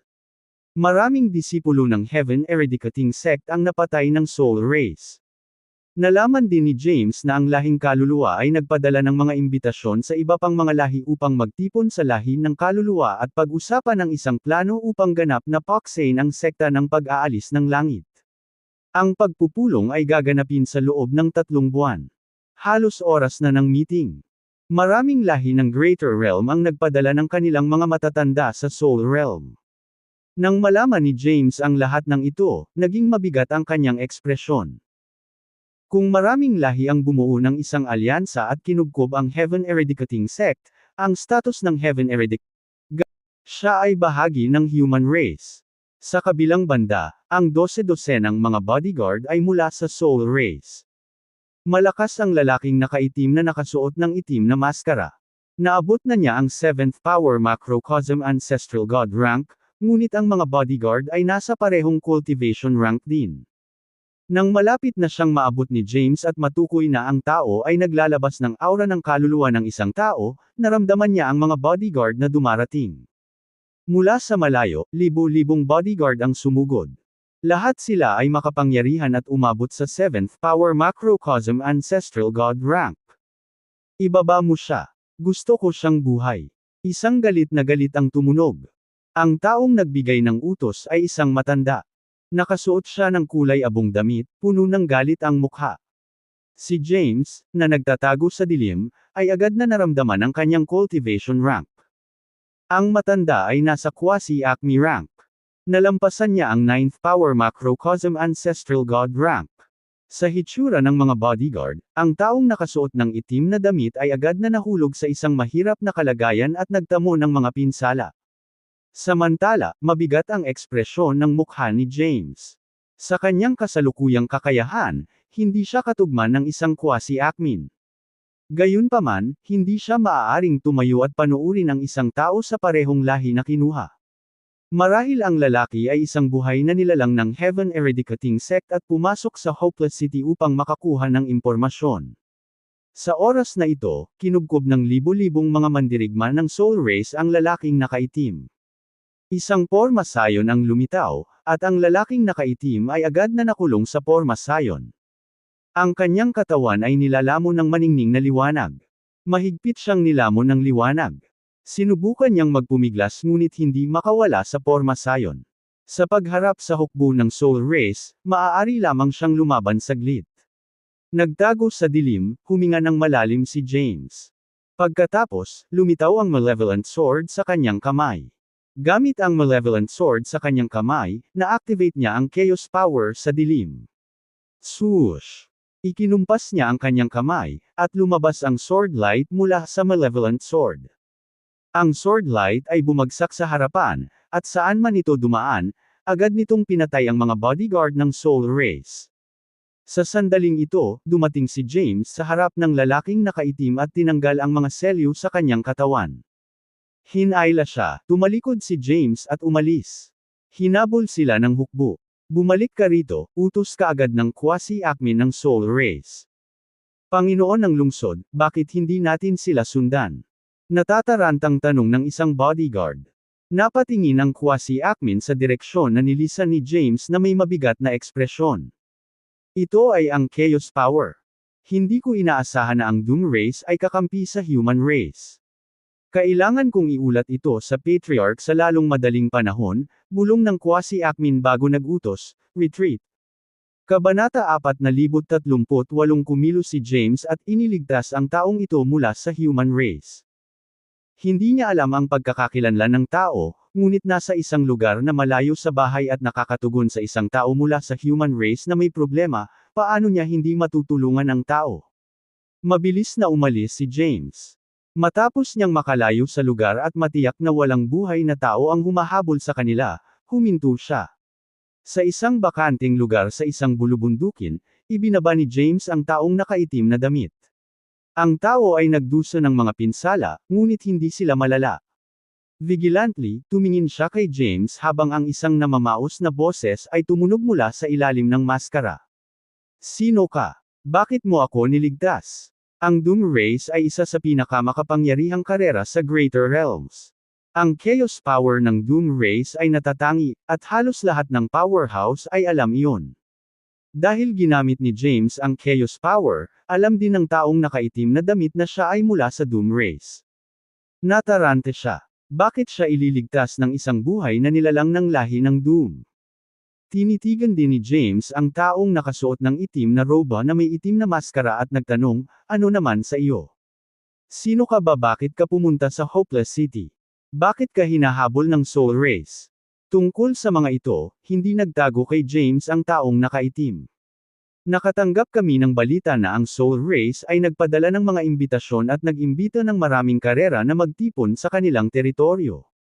Nagpaplano silang gumawa ng plano para harapin ang human race. Pumunta ako sa Hopeless City para magtanong tungkol dito, pero nahuli ako. Kabahagi ka ba ng Heaven Eradicating Sect? Sinaman siya ng tingin ni James. Tumango ang taong nakaitim at sumagot, oo. Kahit na si James ay isang buhay na nilalang ng Doom Race, iniligtas niya siya. Kaya, hindi niya itinanggi na siya ay mula sa Heaven Eradicating Sect. Nakatitig kay James ang taong nakaitim at gustong makita ang huli. Sa kasamaang palad, hindi niya masabi ang kanyang cultivation rank at aura. Bakit mo ako niligtas? Tanong niya ulit. Mapurol na sagot ni James, dahil galing din ako sa human race. Hindi pwede. Umiling ang taong nakaitim at sinabing, ginamit mo ang Chaos Power. Ito ang natatanging kapangyarihan ng Doom Race. Kaya, paano ito magagawa ng isang tao? Ha! Bahagyang ngumiti si James at sinabing, bakit hindi kayang linangin ng isang tao ang Chaos Power? Diretso ako sa punto. Hinahanap ko ang mga nakatataas na awtoridad ng Heaven Eradicating Sect. Dalhin mo ako doon. May pag-uusapan ako. Haha, sa pagkakataong ito, tumawa ang taong nakaitim. Bakit ka tumatawa? Hindi maiwasang magtanong ni James. Sa tingin mo ba tanga ako? Ang taong nakaitim ay tumingin kay James at sinabing, nag-a-act ka ba sa Soul Race? Hinahabol ako ng Soul Race, pagkatapos ay lilito ka at iligtas ako, nakuha ang aking tiwala. Kung dadalhin kita upang makilala ang pinuno, magpapadala ka ng impormasyon. Sa oras na iyon, darating ang hukbo ng Soul Race upang salakayin tayo. Pinisil ni James ang ilong. Dahil ginamit niya ang Chaos Power, mahirap kunin ang tiwala ng mga tao. Paliwanag niya, galing ako sa Primordial Realm. Tao ako mula roon, at pumunta ako sa Greater Realms para tulungan ang mga human powerhouses ng Greater Realms. Patayin mo ako, direktang sabi ng taong nakaitim. Hindi siya naniwala kay James. Sinabi ni James na siya ay mula sa Primordial Realm, ngunit alam ng lahat na ang Primordial Realm ay matagal nang na-sealed off. Mabubuksan lamang ito sa pamamagitan ng pakikipag-alyansa sa 10 Great Races. Gaano man kalakas ang isa, hindi masisira ng isa ang selyo. Dahil ang taong nakaitim ay hindi naniniwala kay James, hindi niya alam kung ano ang gagawin. Tumingin sa taong nakaitim, tinanong niya, ano ang dapat kong gawin para maniwala ka sa akin? Kahit anong gawin mo, hindi ako maniniwala sa'yo. Maaari mo akong patayin o palayain. Ang taong nakaitim ay mula sa human race. Ang katayuan ng human race sa Greater Realms ay napakababa. Sa hindi mabilang na taon, sila ay inapi. Kaya, hindi siya nag-abala tungkol sa buhay at kamatayan. Pwede ka nang umalis. Bahagyang iwinagayway ni James ang kanyang kamay. Kahit anong sabihin niya, hindi siya maniniwala ng taong nakaitim. Ito ay dahil ang human race ng Greater Realms ay maingat. Kung madali silang magtiwala sa ibang lahi, maraming beses na silang pinatay. Pinapaalis mo ba talaga ako? Bahagyang natigilan ng taong nakaitim. Oo. Akala mo ba papatayin kita? Bago ka umalis, maaari mo bang tanggalin ang iyong maskara at hayaan akong makita ang iyong hitsura? At saka, ano ang iyong pangalan? Nag-alinlangan ang taong nakaitim. Pagkatapos, tinanggal niya ang maskara. Isang magandang mukha ang bumungad sa paningin ni James. Nang makita niya ito, natigilan si James. Hindi niya maiwasang magtanong, ikaw ay isang ginang. Kabanata 4039 na sabi ng babae, hindi ko sinabing lalaki ako. Nakamaskara siya bago ito at nagsalita sa panlalaking boses. Ngayon, nagsalita siya sa kanyang orihinal na boses, at mukhang kaaya-aya. Anong pangalan mo? Tanong ni James. Dahlia. Direktang sinabi ng ginang kay James ang pangalan niya. Kung wala nang iba, pwede na ba akong umalis? Tumingin siya kay James at sinilip. Sige po. Bahagyang iwinagayway ni James ang kanyang kamay. Walang pag-aalinlangan, tumalikod si Dahlia at umalis.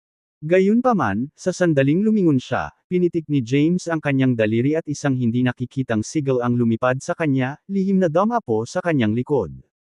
Hindi ito naramdaman ni Dahlia. Pagkaalis ni James, mabilis siyang umalis sa lugar. Natatakot siyang sumunod sa kanya si James kaya nag-iingat siya. Nanatili siyang alerto sa kanyang paligid at patuloy na lumihis. Lumihis siya ng ilang araw, at sa wakas, nakarating siya sa isang lugar na walang Empyrean spiritual energy.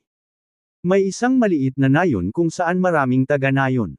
Ang mga taga-nayon ay nagbihis ng malinaw at hindi naglalabas ng anumang aura. Base sa kanilang hitsura, para silang mga karaniwang magsasaka na walang anumang pagtatanim. Dumating si Dahlia sa pasukan ng nayon, at maraming tao ang agad na lumitaw. Dahlia, kamusta? Ayos ka lang ba? Tanong ng maraming taga-nayon na may pag-aalala.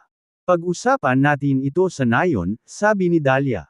Pumasok si Dahlia sa nayon kasama ang mga taga-nayon. Sa gitna ng nayon, may isang simpleng cottage. Sa cottage, nakaupo ang isang matanda. Ang matanda ay nakasuot ng malinaw at humihit-hit ng tabako. Pagbati, lumapit si Dahlia at magalang na binati ang matanda. Manam sa lungguhit. Bahagyang tumango ang matanda at itinuro ang upuan sa tabi niya, maupo ka. Umupo si Dahlia at sinabing, pumasok ako sa Hopeless City at nalaman ang ilang impormasyon. Ang Soul Race ay talagang nagpadala ng mga imbitasyon at nag-imbita ng maraming karera na pumunta sa Soul Race para sa isang pulong. Sa aking palagay, kapag natapos na silang mag-usap, sasalakayin nila kami. Mula ngayon, kailangan na nating maging mas maingat. Maliban kung kinakailangan, hindi tayo dapat gumawa ng isang hakbang. Sinabi ni Dahlia sa matanda ang lahat ng nalaman niya. At saka, ako ay na-expose at hinabol ng Soul Race. Isang buhay na nilalang ng Doom Race ang nagligtas sa akin at pinakawalan ako, banggit ni Dahlia. Ano? Agad namang napatayo ang lalaki nang magbago ang ekspresyon nito. Hindi na tayo pwedeng magstay dito. Umutusan ang iba na umalis sa Soul Realm. Humanap ng hindi kilalang kaharian at doon pansamantalang magtago, utos ng matanda. Isang metro afraid na huli na ang lahat. Sa sandaling ito, isang boses ang dumating. Pagkatapos ay lumitaw ang isang anino. Si James iyon. Nag-iwan ng sigil si James kay Dahlia. Sa cultivation base ni Dahlia, hindi niya naramdaman ang sigil, kaya sinundan niya ito at pumunta rito. Sabay tumayo si Dahlia at tinuro si James. Dalawang inilabas ng lahat sa kubo ang kanilang mga sandata. Ang matandang lalaki ay tungkol din sa pag-atake kay James. Maghintay ka. Anong ginagawa mo?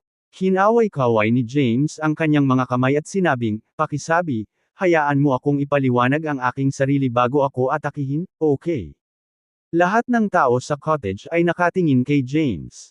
Sa oras na ito, ang buong cottage ay napapalibutan, at ang nakatagong porma sayo ng nayon ay naisaaktibo. Sinundan mo ba ako dito? Namutla ang mukha ni Dahlia habang nakatitig kay James. Kabanata 4040 mayroong higit sa 10 tao sa cottage. Lahat sila ay nakadamit tulad ng mga magsasaka, ngunit sa sandaling ito, lahat sila ay nagpakita ng kanilang mga sandata at naglalabas ng malalakas na aura. Kahit na ang pinakamahinang tao ay umabot sa 5th power macrocosm ancestral god rank. Nakatingin sa maputlang Dahlia, ngumiti si James at sinabing, kung hindi kita sinunod, paano ko mahahanap ang lugar na ito? Atake. Agad namang naglabas ng utos ang matanda. Pagkasabi nung lalaki, lahat ng tao sa cottage ay sinugod si James. Teka, agad na tumili si James. Parang kulog ang sigaw niya. Nagulat ang lahat sa cottage. Ang mga tao sa labas ng cottage ay hindi rin ng ahas na kumilos ng walang ingat. Masyadong malakas ang aura ni James na ikinasindak nila. Pinaandar ni James ang kanyang kapangyarihan at inilabas ang kanyang aura. Ang kanyang aura ay bumulaga sa lahat sa cottage at sa buong village. Tinitigan ni James ang matandang lalaki. Nakasuot ang matandang lalaki ng kulay abong damit na may alikabok. Lumilitaw na parang nasa field siya kanina. Ikaw ba ang namamahala sa nayon? Tanong ni James. Nanatili ang tingin ng lalaki kay James habang sumagot, oo. Sabi ni James, wala naman akong masamang intensyon. Kahit nanilinang ko ang chaos power, tao ako. Galing ako sa primordial realm. Kalokohan. Sabay dumilim ang mukha ng matanda. Matagal nang nabuklod ang primordial realm. Walang mga buhay na nilalang ng greater realm ang maaaring pumunta sa primordial realm, at ang mga buhay na nilalang ng primordial realm ay hindi makakarating sa greater realm. Tama ka, patuloy ni James. Hindi ko alam kung saang panahon ka ipinanganak, ngunit kung ikaw ay isang tao mula sa Primordial Realm era, dapat ay narinig mo na si Madam Thea. Talagang narinig ko siya. Tumango ang lalaki at sinabing, mataas na iginagalang si Madam Thea sa human race. Sa panahon na umiral siya, mahina lang akong tao. Hindi pa ako nakakapasok sa Sage rank. Sa sobrang kahinaan ko, nakatakas ako sa kamatayan. Asawa ko si Thea, sabi ni James. Saway ng lalaki, I'm warning you. Huwag mong hiyain si Madam Thea. Namatay siya sa labanan noong Primordial Realm era. Igalang mo siya. Matyaga, ipinaliwanag ni James, hindi siya namatay. Siya ay buhay. Sa 50 Acmins ng human race, siya lamang ang nakaligtas. Ang ibang mga Acmin ay naging Universe Seeds, na ikinalat ni Thea sa Chaos, na humihimok sa pagsilang ng isang bagong universo. Dahil ang Primordial Realm ay nabahira ng masamang kapangyarihan, hindi na angkop para sa mga tao na magtanim doon. Kaya, kailangan nila ng bagong kaharian. Sinabi sa kanila ni James ang lahat tungkol sa bagong kaharian. Binanggit pa niya ang plano ni Thea. Malapit nang ipanganak ang bagong mundo. Oras na para mag-counter-attack ang mga tao. Nag-iwan ako ng lihim na daanan sa Primordial Realm era para makarating sa Greater Realms. Ang dahilan kung bakit ako napunta sa Greater Realms ay para sumali sa Doom Race at humanap ng paraan para maging bahagi ng mga nakatataas na awtoridad sa Doom Race. Nais kong gamitin ang aking pagkakakilanlan upang gumawa ng kalituhan sa Greater Realms upang ang mga lahi ng Greater Realms ay hindi makaharap kay Thea ng Primordial Realm. Sinabi sa kanila ni James ang lahat. Gayunpaman, kahit anong sabihin niya, walang sinuman sa mga taong naruroon ang naniwala sa kanya. Ang Primordial Realm ay nawala at selyado na. Iyon ang katotohanan. Kaya, hindi sila naniwala sa lahat ng sinabi ni James. Nang makitang hindi pa rin sila naniniwala sa kanya, inactivate ni James ang Omniscience Path at pumasok sa 6th Stage Omniscience Path. Ang kanyang katawan ay naglabas ng puting liwanag, at ang kanyang aura ay malakas. Ang aura ay bumuo ng isang malakas na larangan, na nakakatakot sa lahat ng tao sa cottage. Ang ika-6 na yugto ng Omniscience Path. Gulat na gulat ang matandang lalaki nang sabihin niya, paano ito mangyayari? Ang landas ng paglilinang ng lahi ng tao ay naputol. Paano ito posible? Tatlong sumagot si James, walang imposible. Para buksan ang cultivation path at buhayin muli ang sigla at potensyal, nagsikap si Thea.